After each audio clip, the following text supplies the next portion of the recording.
Arpeggios are an integral part of lead guitar playing.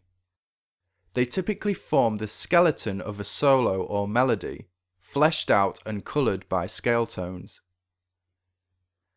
By combining the repeating interval pattern of an arpeggio with selected colour tones from a related scale, we can create melodic forms that sound technically far more impressive than your typical arpeggio. Think of this like a halfway between playing an arpeggio and playing a scale. Take this basic G major arpeggio pattern for example. It consists of the intervals of a major triad, root, major third, and perfect fifth.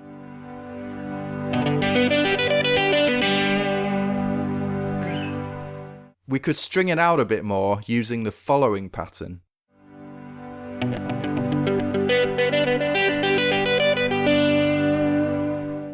The most common extension of this is to add the major seventh. Simply visualize the seventh one semitone below the root.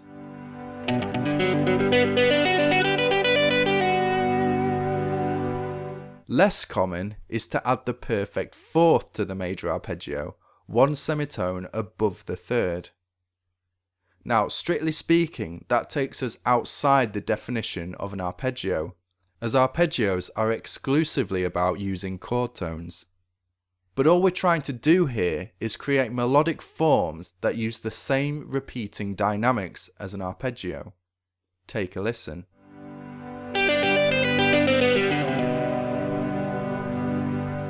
We could also sharpen the fourth, positioned just below the fifth, giving us a slightly different major flavour.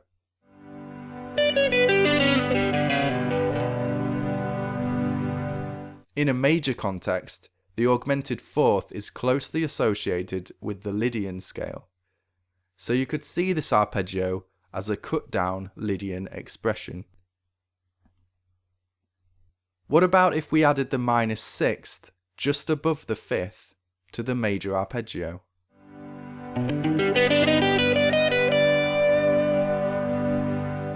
A minor second, just above the root.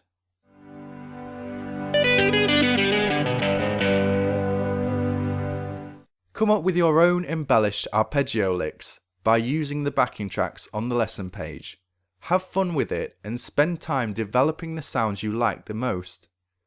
We'll look at how you can use things like timing and note ordering to experiment with arpeggios in another lesson.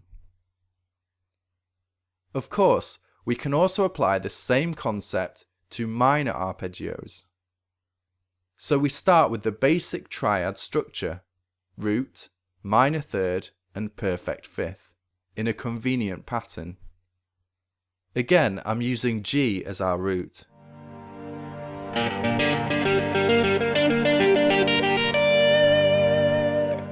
Starting with adding a major seventh.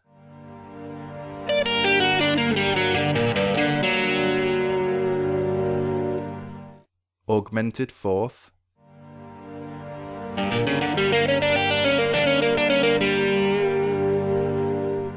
Minor sixth.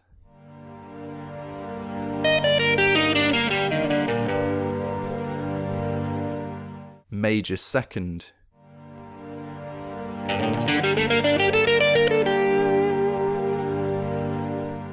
Major sixth.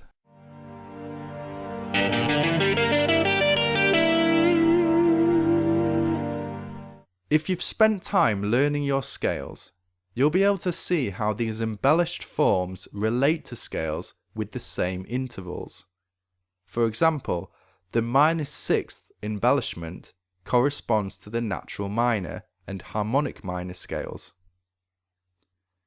The major seventh embellishment corresponds to harmonic and melodic minor.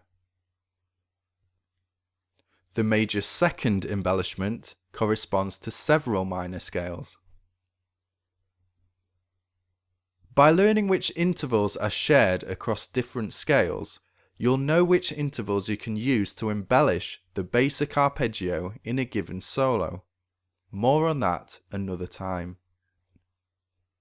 Hopefully this lesson has inspired you to work on fleshing out your arpeggios in new ways. See the lesson page for backing tracks, diagrams and exercise tabs. Cheers.